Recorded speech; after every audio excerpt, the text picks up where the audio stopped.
الحمد لله نحمده ونستعينه ونستغفره ونعوذ بالله من شرور أنفسنا ومن سيئات أعمالنا من يهده الله فلا مضل له ومن يضلل فلا هادي له وأشهد أن لا إله إلا الله وحده لا شريك له وأشهد أن محمدا عبده ورسوله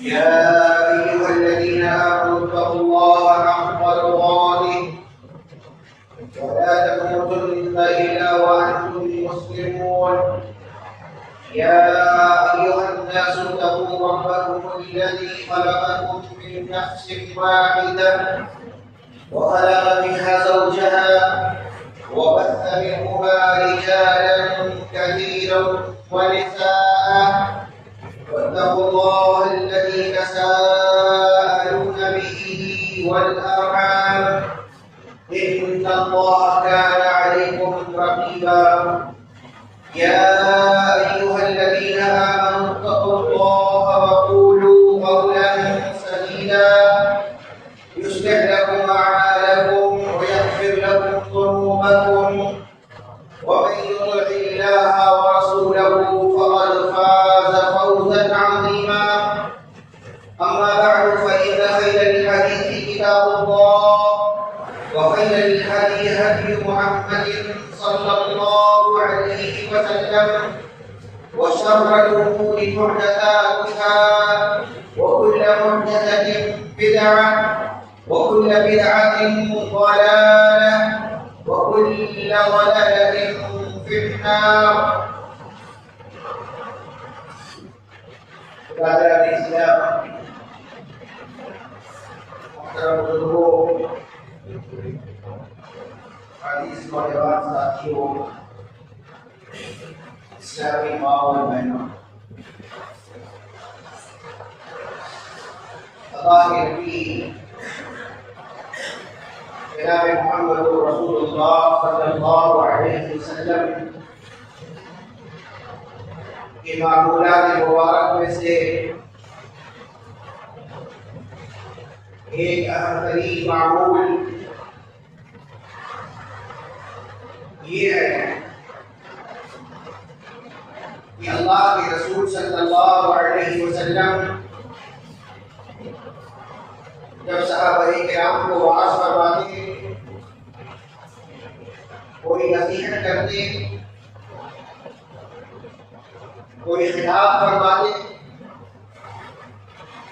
چاہے آپ صلی اللہ علیہ وسلم کا خطبہ خطبہ جمعہ ہوتا یا خطبہ عیدین ہوتا یا پھر نکاح کا موقع ہوتا، البتہ یہ کہ وہ تمام اہم ترین امور کو انجام دیتے وقت اللہ کے نبی صلی اللہ علیہ وسلم جب کچھ بات و نصیحت فرماتے تو اپنی بات و نصیحت کو شروع کرنے سے پہلے نبی صلی اللہ علیہ وسلم کے خطبہ پڑھا کرتے تھے، جسے محدثین نے اپنی کتابوں میں نقل کیا ہے۔ امام مسلم رحمہ اللہ نے، امام نسائی رحمہ اللہ نے، ابن ماجہ میں اور دیگر کتب احادیث کے اندر یہ خطبہ صحیح سند کے ساتھ موجود ہے۔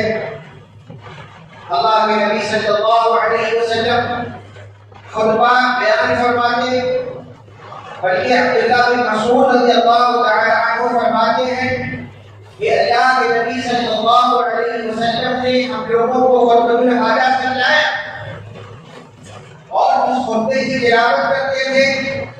حدیث کی کتابوں کے اندر اس خطبے کو خطبۃ الحاجہ کہا جاتا ہے، یا اور آپ اسے خطبہ مسنونہ کہتے ہیں، یا نکاح کے موقع پر اس خطبے کو خطبہ نکاح کے نام سے جانا جاتا ہے۔ الحمدللہ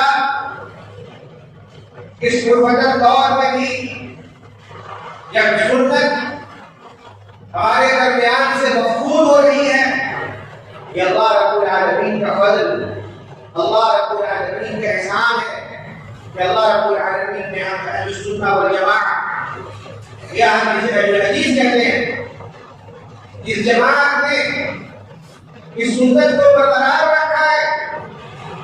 جمعہ کا موقع ہو، عیدین کا موقع ہو یا عام بات نصیحت کا موقع ہو، اپنی باتوں کے آغاز سے قبل ہم اسی خطبے کی تلاوت کرتے ہیں جو خطبہ جناب محمد رسول اللہ صلی اللہ علیہ وسلم نے سکھائی اور اسے خطبہ الحاجہ کہتے ہیں۔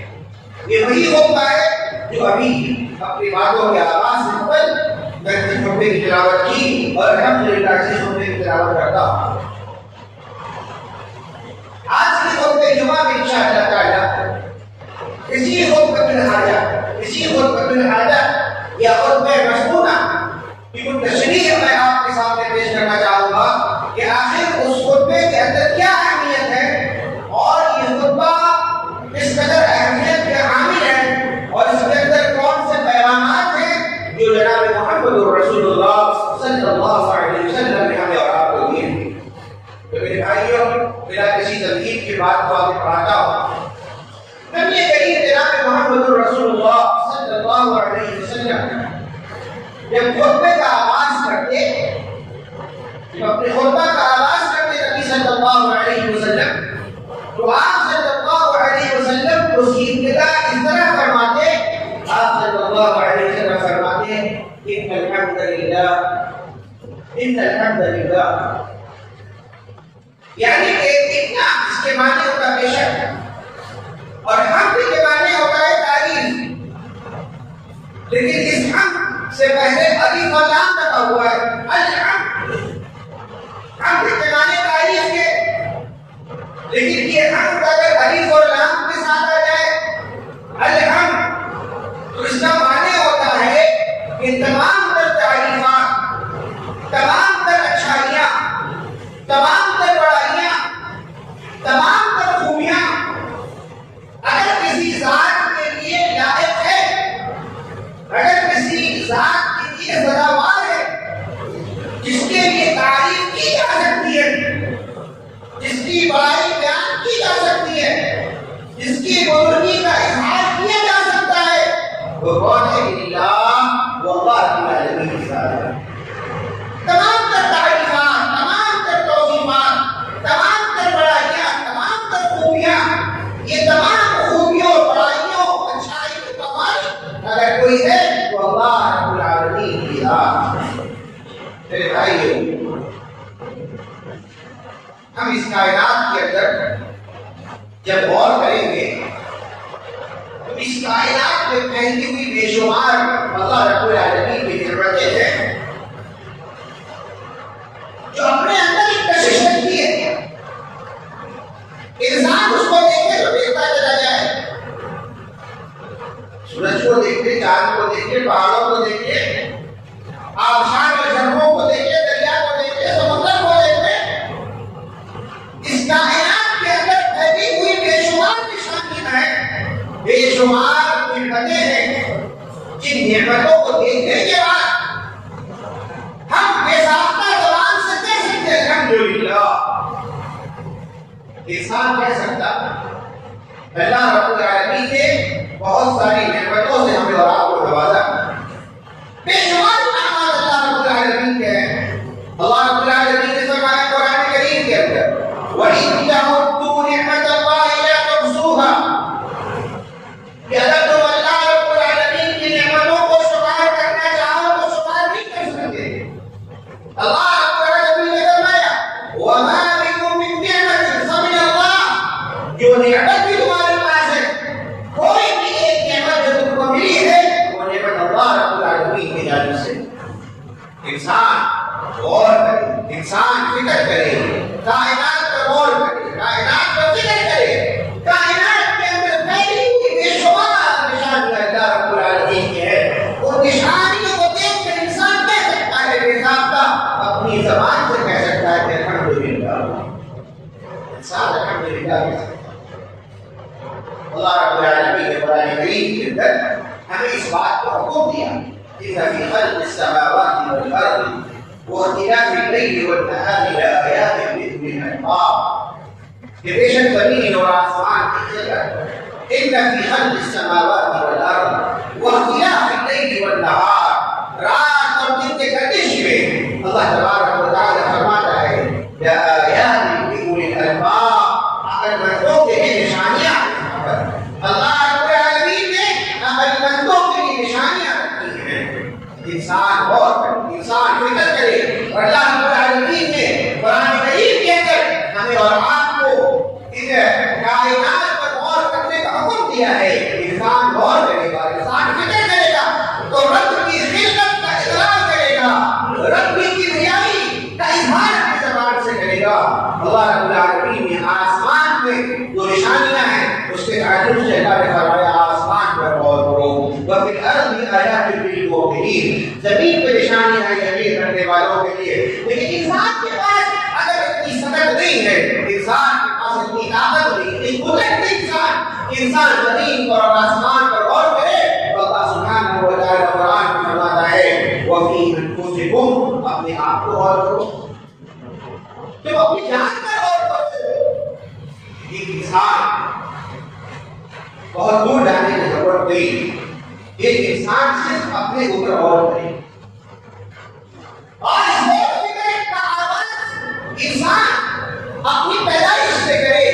تو اس دنیا میں آنے سے پہلے کیا تھا؟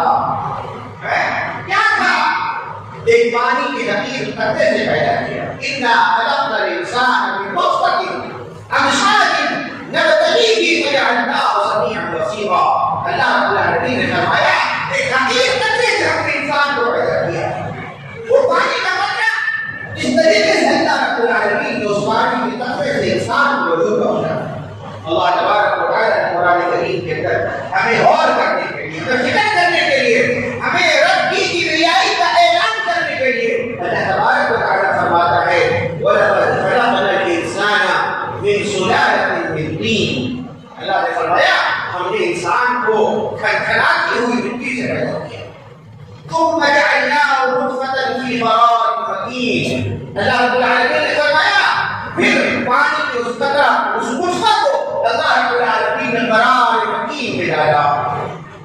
وہ اس مقام پر جس مقام پر اس قطرے کو ڈالا تھا اس مقام تک اللہ رب العالمین نے اس قطرے کو پہنچایا.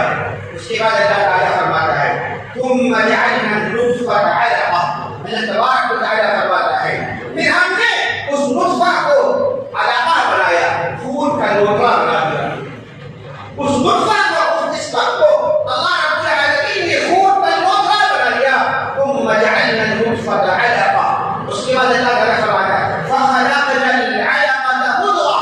پھر ہم نے اس لوٹے کو ایک گوشت ہے، اس جگہ میں خون کو ہم نے ایک گوشت کا لوٹا بنا دیا. ثم جعلنا النطفة علقة فخلقنا العلقة مضغة.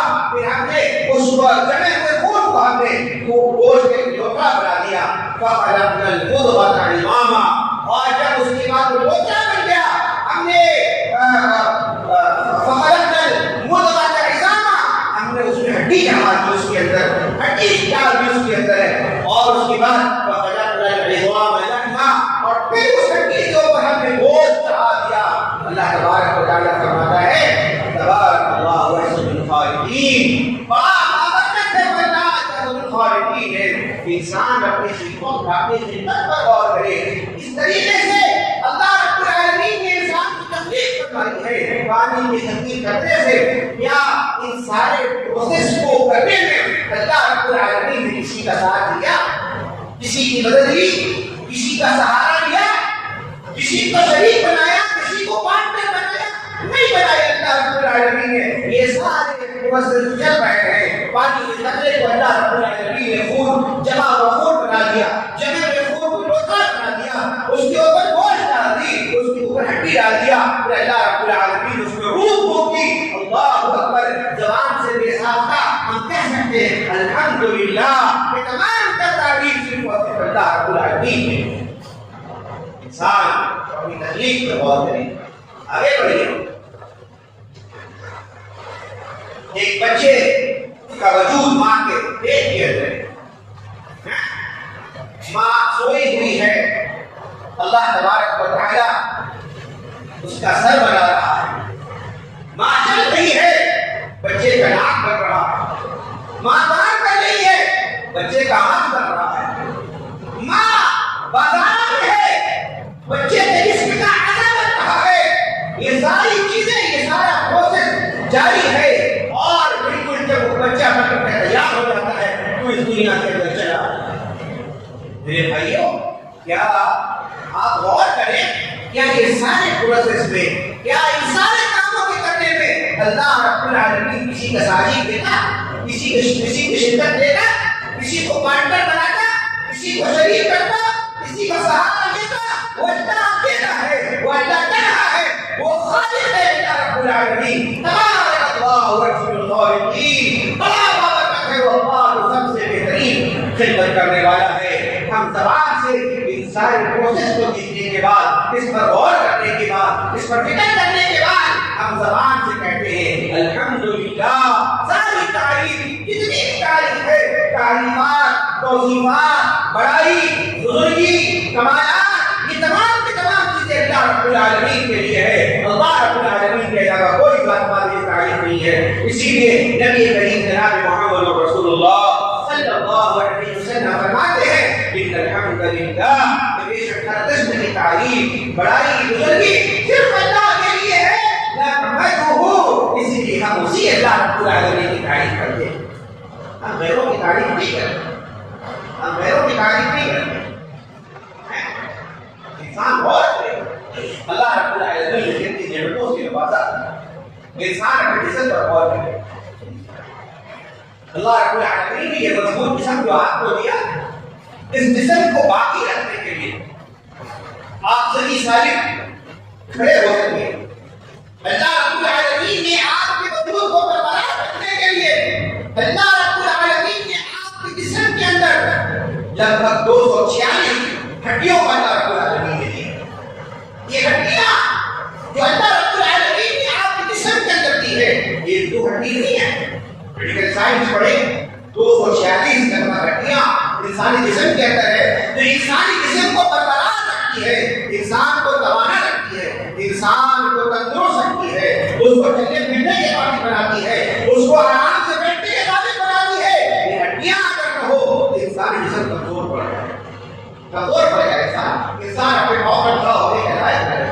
اللہ اکبر۔ اور یہ ہڈیاں کوئی معمولی نہیں، بلکہ ان ہڈیوں کو اللہ رب العالمین نے آپ کے جسم کے اندر بہت سارے نازک اعضاء ہیں، جو بہت سارے نازک اعضاء ہیں آپ کے باڈی کے اندر، جو پارٹس، ایسے پارٹس ہیں جو بہت نازک ہیں، اور نازک پارٹس ہیں، ان نازک پارٹس کو اللہ رب العالمین نے محفوظ کرنے کے لیے وہاں پر بہترین اور مضبوط ہڈیاں دے دی اللہ رب العالمین۔ انسان کہتا ہے بہت زیادہ سوچو تو دماغ پھٹ جائے، ہے نا؟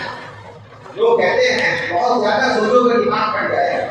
اللہ اکبر، یہ دماغ بہت ہی نازک حصہ ہے جسم کے اندر، بہت ہی نازک حصہ۔ اس نازک حصے کو بچانے کے لیے، اس کو خراب ہونے سے بچانے کے لیے، اس کے ٹوٹ کے شکار ہونے سے بچانے کے لیے اللہ رب العالمین نے مضبوط ترین ہڈی دماغ کے اوپر اللہ رب العالمین نے دی۔ وہ مضبوط ترین ہڈی انسانی دماغ کو بچا کر کے رکھتی ہے۔ کوئی وزنی چیز گر جائے اس کو برداشت نہ کرتی ہے وہ ہڈی، تاکہ اس کا دماغ محفوظ رہے۔ دل بہت ہی حساس ہے، بہت نازک ہے، اس دل کو اللہ رب العالمین نے بچانے کے لیے ہڈیوں پر اس کو اوپر رکھا کہ دل محفوظ رہ سکے۔ تبارک اللہ احسن الخالقین، بڑا بابرکت ہے اللہ کی ذات جو بہترین خدمت کرنے والا ہے۔ میرے بھائیوں، ان تمام چیزوں کو دیکھنے کے بعد، ان تمام نعمتوں کو دیکھنے کے بعد، اگر ہمارے زبان سے اگر کوئی کلمہ نکلتا ہے تو وہ کلمہ ہوتا ہے الحمدللہ۔ ان تمام کی تمام تعریفات اور توصیفات اللہ رب العالمین کے لیے۔ میرے بھائیوں، ہم مخلوق میں دیکھیں گے کہ مخلوقات کے اندر بھی بہت ساری ایسی صفتیں ہیں جو انسان کو اپنے جانب اٹریکٹ کر لیتی ہے۔ ایک آدمی بلا کر رہی ہے، اس کی ذہانت کا کیا کہنا؟ ایک آدمی بلا کر خوبصورت ہے، اس کی خوبصورتی کا کیا کہنا؟ ایک آدمی بہترین عالم ہے، بہترین مبارک ہے، بہترین پانی ہے، اس کی غرض کا کیا کہنا؟ خوبیاں انسان کے اندر ہے، کائنات کے اندر پھیلی ہوئی بےشمار چیزیں ہیں جس کی اپنی خوبیاں ہیں. انسان اٹریکٹ ہوتا تو اس کی تعریف دیکھتا ہے، لیکن یہ تمام خوبیاں جو مخلوقات کے اندر ہے، جو مخلوقات کے اندر جو خوبیاں ہیں، یہ ساری خوبیاں فانی ہیں. یاد رکھیے گا، یہ ساری خوبیاں فانی ہیں. اللہ رب العالمین کی خوبی لا فانی ہے. سورج ایک وقت تک آپ کو روشن کر رہا ہے، جب وقت آ جائے تو ڈوب جائے. چاند کی روشنی ایک وقت تک محدود ہے، وقت ختم ہو جائے ڈوب جائے. کائنات کے اندر ایسی بہت ساری چیزیں بہت خوبصورت ہے. آپ ایک بہترین نصیب میں پھول کو لے کے باغیچے میں چلے جائیں، آپ پھول کے باغ میں جائیں، بہترین نصیب میں پھول دیکھیں، آپ کو اس کی خوبصورتی آپ کو اپنی تعریف دے چلے گی. تعریف کس کی کریں گے؟ واقعی میں خوبصورت ہے وہ، لیکن ایک وقت ایسا آئے گا جب وہ مرجھا جائے گا، اس کی خوشبو ختم ہو جائے گی، اس کی تاثیر ختم ہو جائے گی، ختم ہو جائے گا. وہ مخلوقات کے اندر جو بھی خوبیاں ہیں، مخلوقات کے اندر جو بھی کمالات ہیں، مخلوقات کے اندر جو بھی اچھائیاں ہیں، یہ ساری اچھائیاں باقی ہیں، ختم ہونے والی ہے. اللہ رب العالمین کی تعریفات باقی ہے، ہمیشہ باقی ہے. اللہ رب العالمین کی خوبیاں، اس کی بڑائیاں کبھی ختم نہیں ہونے والی ہے. اسی لیے نبی کریم جناب محمد رسول اللہ صلی اللہ علیہ وسلم جب خطبہ مسجدہ پڑھتے تو آپ صلی اللہ علیہ وسلم اپنے خطبہ کا آغاز اسی طرح سے کرتے. آپ فرماتے ان الحمد للہ نحمدہ، کہ بے شک ہر قسم کی تعریفات اور صفات، بڑائیاں، بزرگیاں، کمالات صرف اللہ رب العالمین کے لائق و سزاوار ہے. اس لیے ہم اسی رب العالمین کی تعریف کرتے ہیں، اسی کی بڑائی اور کبریائی کا اظہار. اس کے بعد اللہ کے نبی صلی اللہ علیہ وسلم فرماتے وَنَسْتَعِينُ إِنَّ الْحَمْدَ لِلَّهِ نَحْمَدُهُ وَنَسْتَعِينُ. اس طریقے سے اس کائنات کے اندر اللہ رب العالمین کے علاوہ کوئی ذات قابل تعریف نہیں، کوئی ذات قابل تعریف نہیں ہے. اس طریقے سے اسی طریقے سے اس کائنات کے اندر اللہ رب العالمین کے علاوہ کوئی ہستی، کوئی ذات ایسا نہیں ہے جس سے استعانت طلب کی جائے، اس سے مدد مانگی جائے. اللہ رب العالمین کے علاوہ کوئی ذات مدد مانگنے کے لائق اللہ رب العالمین کے ذات، استعانت طلب کرنے کے لائق اللہ رب العالمین کی ذات. استعانت ہے اور اسی کا حکم اللہ رب العالمین نے ہمیں اور آپ کو دیا کہ ہم نمازوں میں سورۃ الفاتحہ کی تلاوت کرتے ہیں، وہ آیت پڑھتے ہیں ایاک نعبد و ایاک نستعین. ہم کہتے ہیں اپنی زبان سے کہ ہم تیری ہی عبادت کرتے ہیں. ایاک نعبد، ہم تیری ہی عبادت کرتے ہیں، و ایاک نستعین، اور ہم تجھ ہی سے مدد مانگتے ہیں، تجھ ہی سے مدد مانگتے ہیں. پھر تجھ سے دین نہیں، تجھ سے ہی مدد مانگتے ہیں. اللہ اکبر.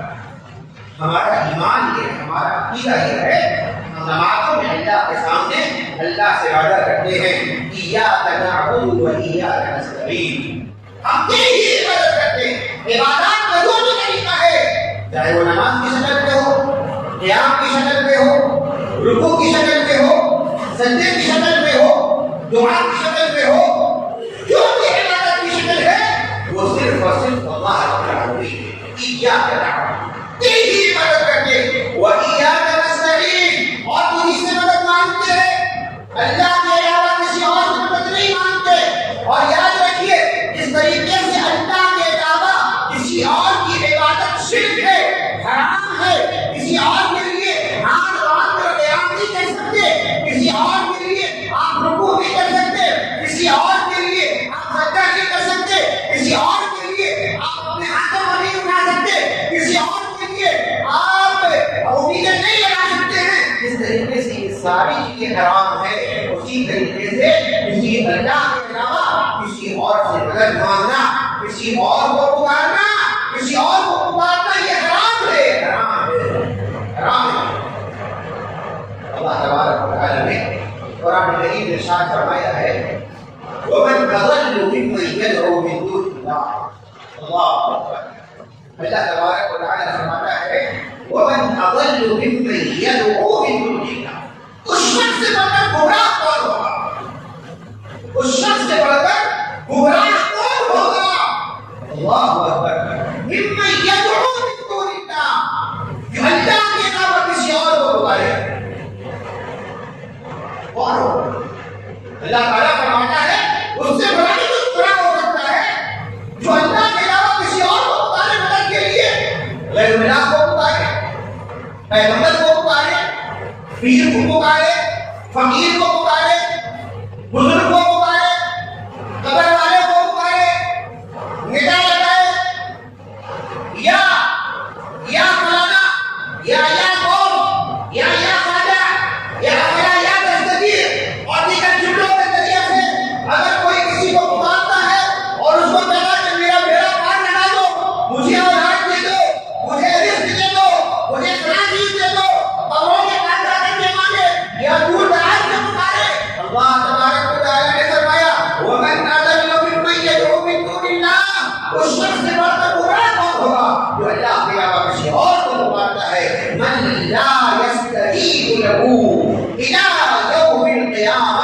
دوسری بات اللہ رب العالمین نے فرمایا یہاں پر، اللہ تعالیٰ فرماتا ہے لَا يَسْتَجِيبُ لَهُ إِلَىٰ يَوْمِ الْقِيَامَةِ، جس شخص کو پکار رہا ہے، چاہے وہ نبی کو پکارتا ہو، چاہے وہ ولی کو پکارتا ہو، چاہے وہ بزرگ کو پکارتا ہو، چاہے وہ کسی کو پکارتا ہو، کسی مردے کو پکارتا ہو، اللہ تعالیٰ فرماتا ہے لا يستجیب له إلى يوم القیامہ، قیامت تک اس کی پکار کو نہیں سننے والا، قیامت تک اس کی پکار نہیں سننے والا، قیامت تک نہیں سننے والا اس کی پکار کو۔ اور کیا ہے تیسری بات اللہ رب العالمین نے فرمائی، اللہ تعالیٰ فرماتا ہے وَهُمْ عَنْ دُعَائِهِمْ غَافِلُونَ، چاہے تم اجمیر والے کو پکارو، چاہے تم ملاحی والے کو پکارو، چاہے تم ملتان والے کو پکارو، چاہے تم کسی کو پکارو، اللہ تبارک و تعالیٰ فرماتا ہے وَهُمْ عَنْ دُعَائِهِمْ غَافِلُونَ، تمہاری آواز بھی تو غافل ہے، اس کے معنی میں تمہاری آواز ہی نہیں پہنچ رہی،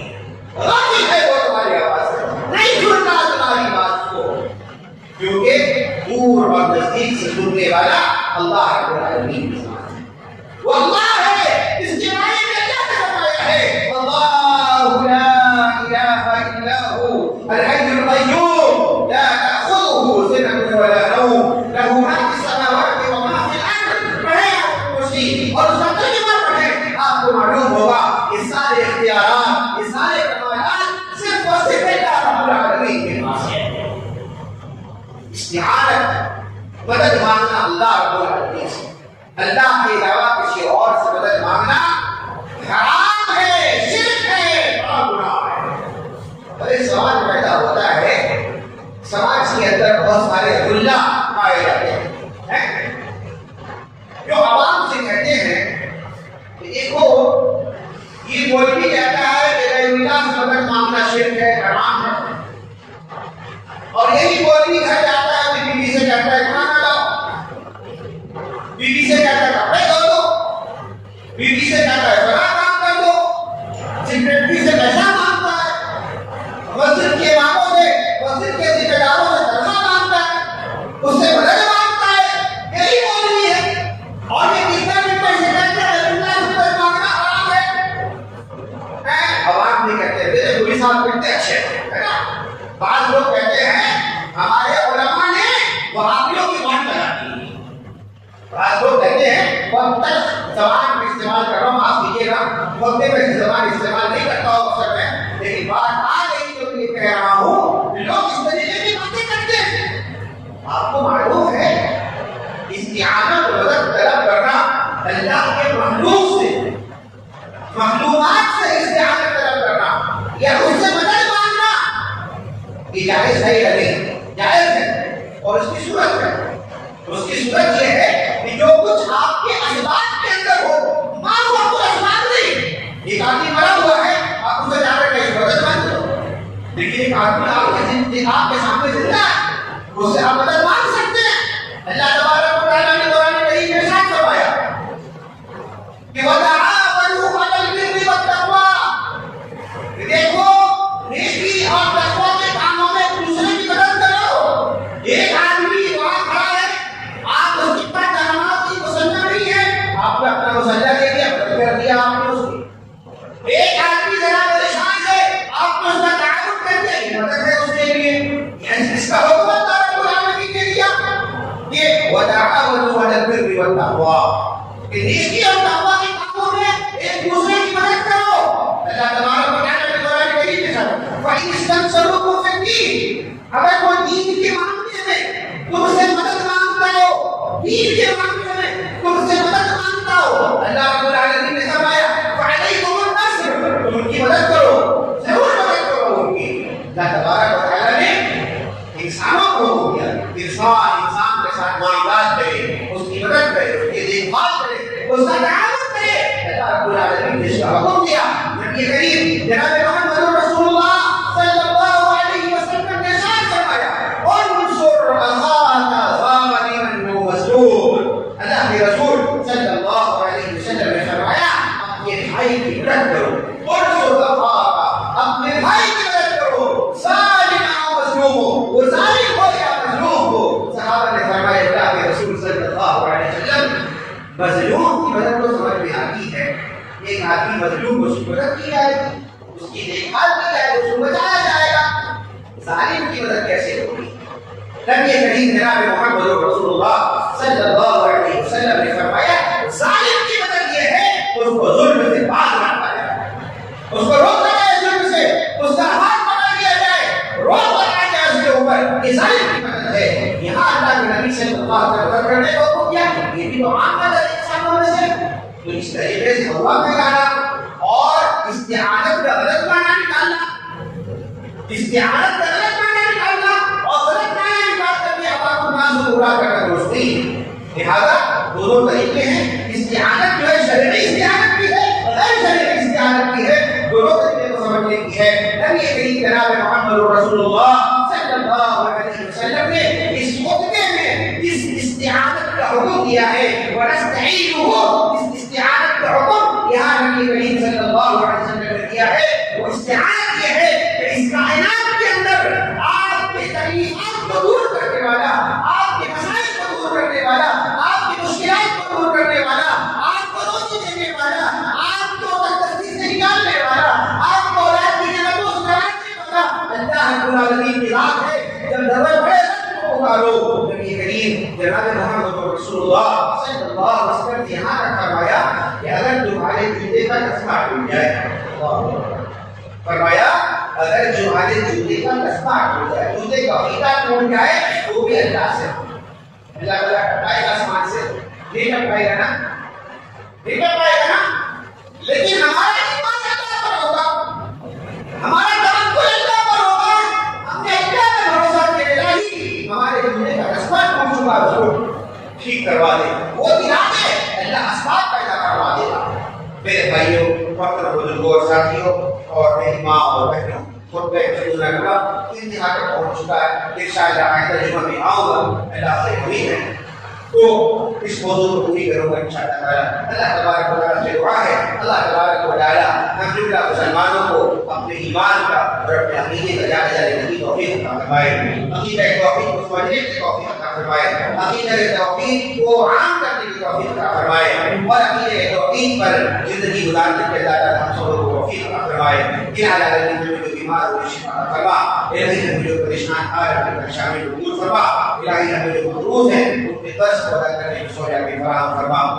جو بھائی گیٹ پر بیٹھے ہوئے ہیں اکثر دیکھتا ہوں کچھ لوگ الٹے جانے گھوم کے بیٹھتے ہیں، آپ سے برائے مہربانی گزارش ہے جمعہ میں آئے ہیں آپ خطیب کو دیکھیں، خطیب کو دیکھیں، خطیب کیا خطبہ دے رہا ہے، آپ باہر دنیا کو مت دیکھیں، یہ طریقہ یہ شرع جائز نہیں ہے۔ اللہ تعالیٰ ہم سبوں کو صحیح چیز کو برابر کرنے کے اللہ تعالیٰ ہم سب کو توفیق عطا فرمائے۔ اقول قولی ھذا استغفر اللہ لی ولکم ولسائر المسلمین واستغفروہ انہ هو الغفور الرحیم وآخر دعوانا الحمد للہ رب العالمین۔ الحمد للہ الذی لم يتخذ ولدا